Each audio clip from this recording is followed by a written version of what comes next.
शाराच्या दारवट्याशी बसून ते म्हज्यो खबरो करतात.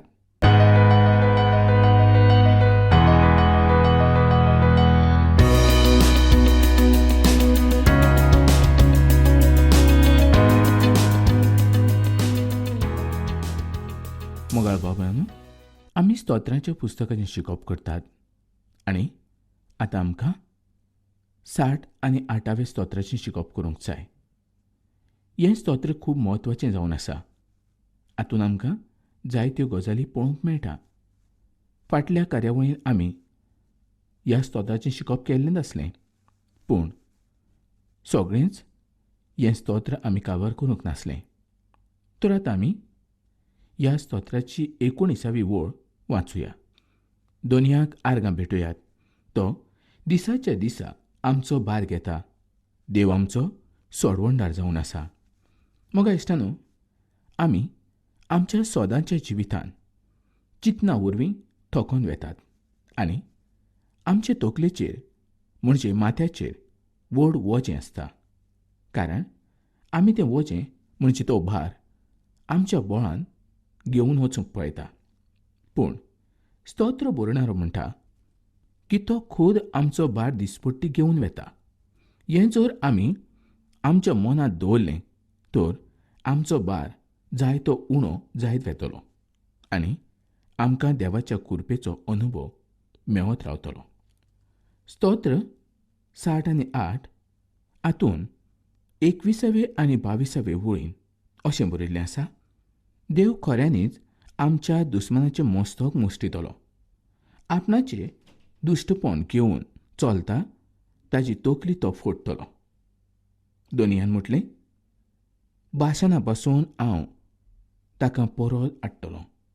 समदिराचे खोलायेक सावन ताका परत घेवन येतलो. हीं उतरां मुखावेल्या जैता संबंदी जावन आसात.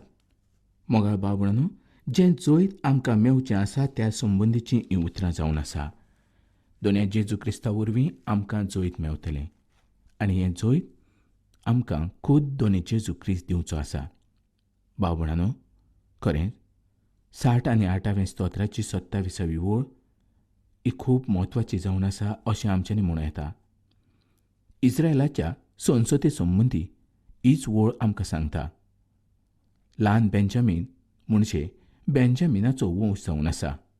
तशेंच त्या स्तोत्राच्या 35व्या वळीन अशें दाखयिल्लें आसा की आमी खूद ल्हान जावन आसात, पूण आमचो सोरेस्पर देव व्हड जावन आसा. तो आमकां बळ दिता. सोरेस्पराची स्तुती जावं. सोरेस्पराक आर्गां. तर मोगाळ बाबळांनो, आतां आमकां 69व्या स्तोत्रांत पळोवंक जाय. हें स्तोत्र जेजू क्रिस्ताच्या शांत आसलेल्या कार्या संबंदी दाखलो करता. हें स्तोत्र मसिया संबंदी दाखलो करता.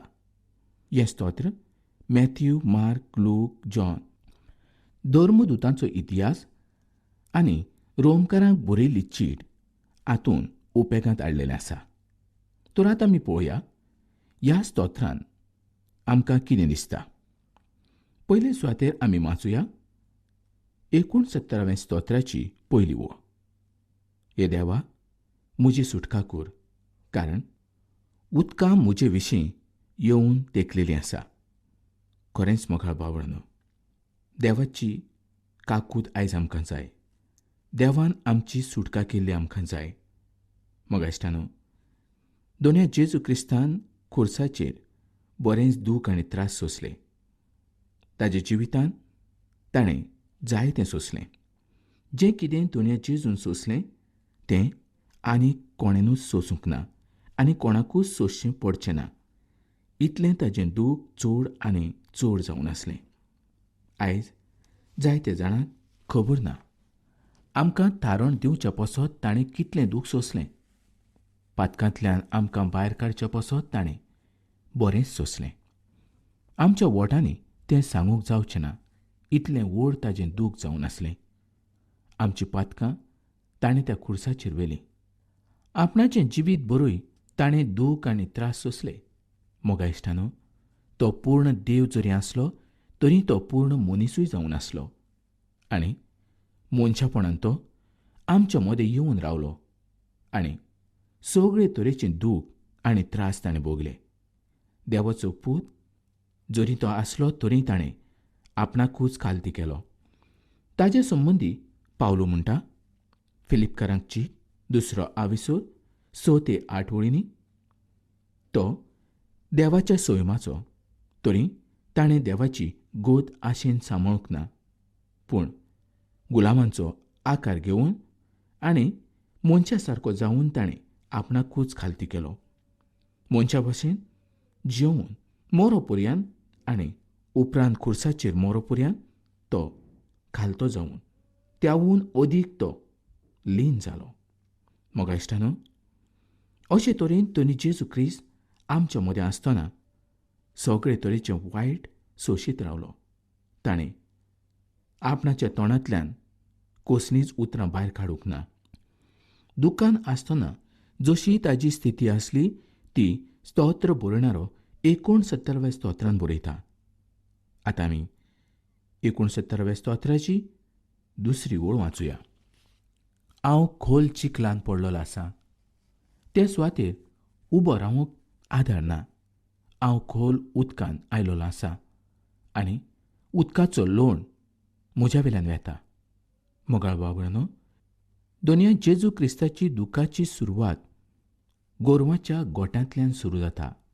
मोगाळ बाबळांनो, जेजूचो जल्म इतलेंच आमी उगडास हाडटात, पूण ताजें त्या सुवातेवेलें जल्माचें ठिकाण कशें आसलें हें आमी पळयनात. खरेंच त्या सुवातेर कितें आसलें जायत? गोरवांचो गोठो तो. त्या सुवातेर शेण आसलें. सगळे तरेचे किडे त्या सुवातेचे आसले. वास मारतालो आनी असले सुवातेर तो जल्माक आयलो. खरेंच कितलें खालतेपण ताणें घेतलें ना जायत. आयज मनीस अशे तरेन जल्माक येता हें तुमी केन्ना तरी आयकल्लें आसा? गोरवांचो गोठो तो, तातूंत कितें बरें आसतलें? सगळेंच घाण त्या सुवातेचें आसतली. असले सुवातेचेर ताणें जल्म घेतलो. वो फकत तुका आनी म्हाका लागून, तुका आनी म्हाका सुटका दिवच्या पासत. पूण ह्या गोठ्याचें चित्र आमी जायते फावटी नियाळिनात. तो कसो आसतलो, त्या सुवातेचें कितें आसलें हें आमी पळयनात. फकत ताज्या जल्माचोच आमी उगडास करतात. मोगाळ भावडांनो, गोठो म्हणजे कितें आनी कसो आसा हें तुमी वचून पळया. एक दीस त्या सुवातेचेर रावात, तुमकां समजून येतलें. त्या सुवातेचेर तुमी न्हिदात, तुमकां दिसून येतलें कितले त्रास आनी कितले दूख त्या सुवातेर भोगचे पडटात ते. मुखार स्तोत्र बरोवपी म्हणटा, 69वें स्तोत्र आनी 3री ओळ. बोब मारून मारून हांव थकलों, म्हजो ताळो सुकोवन गेलो.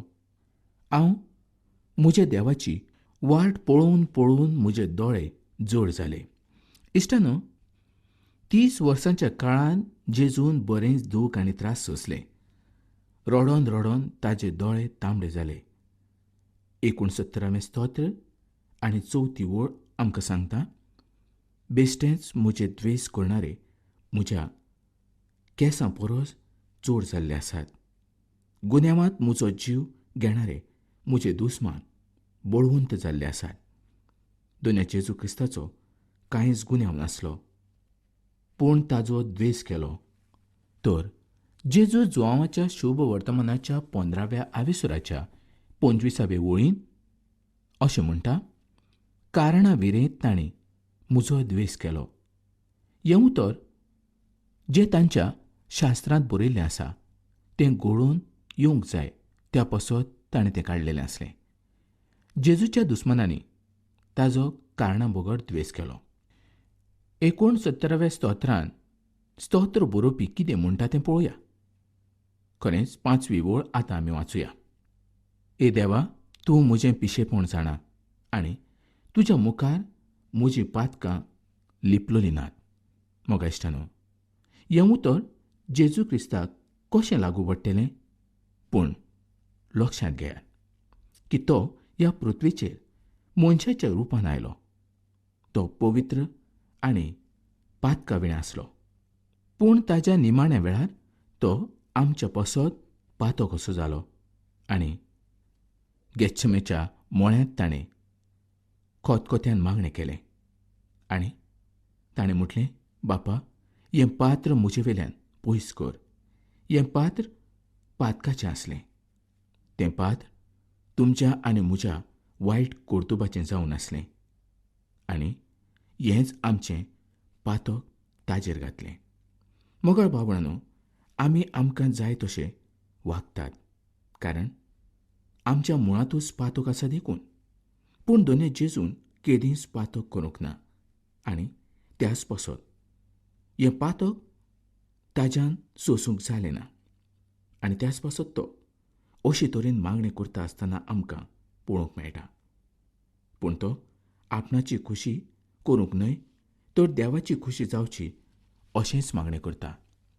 69वें स्तोत्र 6वी आनी 7वी ओळ आमकां सांगता, एदोनिया, दरबाराच्या सोरेस्परा, जे कोण तुका मानून घेवंक पळयतात तांच्या लोजेचें कारण हांव जावचो न्हय, कारण आमी तांचे पासत लॉज भोगल्या.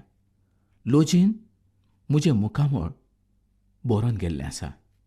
जेजू क्रिस्तान हें दूख 2 कारणां पासत सोंसलें. एक म्हणजे तें तर ताचो द्वेस करताले, आनी दुसरें कारण म्हणजे तो ह्या संवसारांत एकदम उणेपण घेवन आयलो. 8वे वळीन अशें बरयल्लें आसा, म्हज्या भाव भयणां मदें हांव पोरको जाला. म्हाका इश्टानो, जर ताज्या खाशा भावांनी ताचो द्वेस केलो तर तें एक व्हड अजाप अशें न्हय. ताच्या सेवेच्या वेळार ताज्या गांवांतल्या लोकांनी ताचो द्वेस केलो. जेजून आपणाच्या गोरच्या वरवीं आपणाच्या गांवच्या लोकां वरवीं दूख त्रास सोंसले. इश्टानो, जर तुमच्या मदें कोण एकसुरो आसा तर ताका जेजू क्रिस्त समजूंक शकता, कारण तो खूद त्या भिरांकूळ अनुभवांतल्यान गेल्लो आसलो. आतां आमी 69व्या स्तोत्राची 9वी ओळ वाचूया. तुज्या घोराचो मान राखचे आशेन जळटा म्हजें काळीज.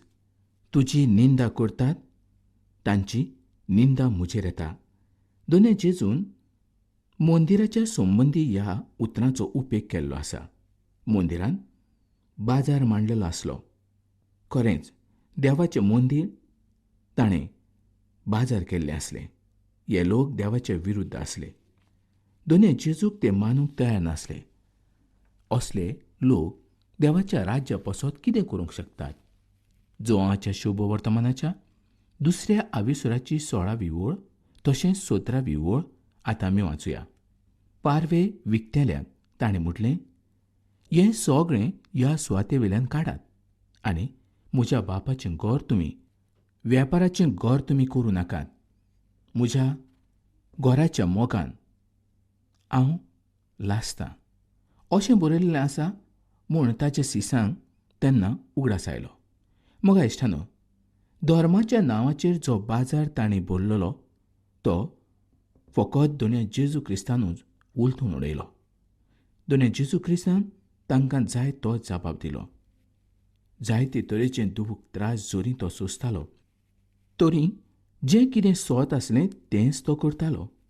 मोगाळ भावणांनो, ह्या पवित्र पुस्तकाचें शिकप जेन्ना आमी करतात आनी चड करून ह्या 69व्या स्तोत्राचें आमी शिकप करतात, तेन्ना हातूंत दोनूय जेजू क्रिस्ताचें सगळेंच दूख आमकां दिसूंक पडटा. ताणें केल्लो वावरूय आमकां त्या सुवातेर दिसता. तर आतां आमी ह्या स्तोत्राची 12वी ओळ पळोवया. शाराच्या दारवट्याशी बसून ते म्हज्यो खबरो करतात. सोऱ्यान लाल जावन म्हजे विशीं करतात वोगीत. मोगा इश्टानो, जेजू देवाचो पूत आसा हें तुमी आनी हांव जाणाच. आनी आयज तो तुज्या पसत आनी म्हज्या पसत सर्गीच्या राज्यांत रावून मागणें करीत आसा. ताका जाय आमी ताज्या उतरा प्रमाणें चल्लेले. ताका जाय आमचें जिवीत ताका मानता तसलें जाल्लें. खरेंच आयज पावलो कितें म्हणटा तें पळोवया. कोरिंथकारांक बरयल्ली चीट म्हणजे 2री चीट 6व्या आविसुराच्या 2ऱ्या ओळीन, कित्याक देवान अशें सांगलां, शुभ वेळार हांवें तुजो उलो आयकलो आनी थारणाच्या दिसा हांवें तुका आदार दिलो. पळयात, शुभ वेळ तो वच, तारुणाचो दीस तो वच. मोगा इश्टानो, शुभ वर्तमान दुनिया जेजू क्रिस्ता वरवीं सुरू जाता आनी तें तुज्या पसत आनी म्हज्या पसत जावन आसा. खरेंच आयचो दीस हो थारुणाचो जावन आसा. हांव नकळो केन्ना तरी तुवें देवाचें उतर पयलीं आयकलां. दुनिया जेजूचेर तुवें विस्वास दवरला तरी हांव नकळो. जर आजुनूय तुमी दुनिया जेजू क्रिस्ताचेर विस्वास दवरूंक ना, ताजेर पातयेवन तुमी रावूंक ना, ताजें उतर तुमच्या काळजांत तुमी दवरूंक ना, तर आयजूच दुनिया जेजू क्रिस्ताचो मोग तुमी घेयात. तो तुमकां तारण दितलो. फाल्यांचो दीस येत आमी नकळो. आयचो दीस म्हत्वाचो जावन आसा. आमच्या जिवा पासत, आमच्या आत्म्या पासत जें कितें आयज आमी करतात तें वेगळेंच जावन आसा. पूण दोनी जेजू क्रिस्त आमचे पासत जें कितें करता तें खूब म्हत्वाचें जावन आसा. दोनी जेजून दुखाची पर्वा केली ना. तो दुखान आनी त्रासान आपणाचें जिवीत सारीत आसलो आनी त्याच पासत तो निंदा सोंसतालो. ताची निंदा केली, फकाणां केलीं, ताजेर लुती घातली, ताजे थापटां मारलीं, ताजी फाट जशें शेत कोसतात तशी मारून मारून कोसली. सूय मारूंक पर्यंत ताजे फाटीचेर थोडो लुगार नासलो. कितलें ताजें दूख, कितलें म्हूण ताणें सोंसलें. हें कित्याक पासत? आमचे पासत. आमी कोण जावन आसले? पातकी, खोटे, नागवणे, चोर असल्या मनशा पासत एक देव ह्या संवसारांत येता आनी मरता आनी परत जिवन जाता. मोगा बाबड्यानो, दुनिया जेजून जर इतलो तुजो आनी म्हजो मोग केलो तर आमी ताका आर्गां भेटोवचे नात. आमच्या काळजांत ताका आमी आपोवंक शकनात. आमचो तो धनी आनी सोडवणदार म्हूण आमी ताका मानून घेवंक शकनात. सगळें जाता कारण फकत आमी आमच्या ओठांनी उच्चारूंक जाय, दुनिया तूं म्हजो सोडवणदार, तूं म्हजो देव, तूं म्हजो रोसनार, तूं म्हज्या पासत ह्या संवसारांत आयलो, म्हज्या पातकां पासत तूं मेलो. तुवें म्हज्या पासत दुखाचें आनी त्रासाचें तशेंच लजेचें जिवीत भोगलें. पूण हांवें आयज पर्यंत तुका मान दिवंक ना. म्हज्या काळजांत तुका हांवें आपोवंक ना. दुनिया ह्या वेळार तूं म्हज्या काळजांत यो. म्हज्या जिविताचो तूं धनी जाव. म्हाका तुजो आदार जाय. म्हाका तुजी कृपा जाय. म्हाका नवो मनीस कर. जेन्ना मनीस अशे तरेन मागणें करता तेन्नाच ताका नवें जिवीत मेळटा. आयज संवसारांत जायते लोक आसात. संवसार आयज पातकान बुडोवन गेल्लो आसा. पूण मोगाळ बाबड्यानो, जर हें पातक मनशाच्या काळजांत तशेंच उरलें आनी मनीस त्या पातकानूच रावंक पळयता तर ताजो इबाड हो जातलोच. ताका सुटका कोणूच दिवंक शकना. देव खुद मनीस जालो आनी तुज्या पासत आनी म्हज्या पासत आयलो. संवसारांत तुका कोण सुटका दिवंक शकता? संवसारांत तुका कितें बरेंपण मेळटलें? इश्टानो, आयज ह्या स्तोत्राचें शिकप आमी करतात. कितले तरेची लज आनी कितले तरेचें बोगलाट ताजेर आयलें. खरेंच लोकांनी निंदा ताची केली. पूण तो बेजार जावंक ना. ताणें कांयच म्हणूंक ना. आपणाच्या तोंडांतल्यान ताणें एक उतर पर्यंत भायर काडूंक ना. मोगाळ बाबड्यानो, देवाचीं उतरां आमी आयकतात. तुमकां ह्या उतरां वरवीं समाधान मेळटा, शांती मेळटा, तुमचें आत्मीक जिवीत वाडटा. त्या पासत हांवूय देवाक चड आनी चड आर्गां भेटयतां. आयज तुमच्याय काळजांत जायते तरेची मागणी आसतली आनी ही मागणी तुमी तुमच्याच काळजांत दवरूं नाकात. देव तुमची मागणी आयकता. तर इश्टानो, जें कितें दूख तुमच्या जिवितांत आसा आनी जे कितें प्रश्न तुमच्या काळजांत आसा, आयजूच तुमी चीड भरयात आनी म्हाका कळीत करात. तर मोगाळ बाबड्यानो, वेळ पावलेलो आसा. ही कार्यावळ आमी हांगा सोंपोवया आनी फुडल्या कार्यावळींत आमी परत मेळुया.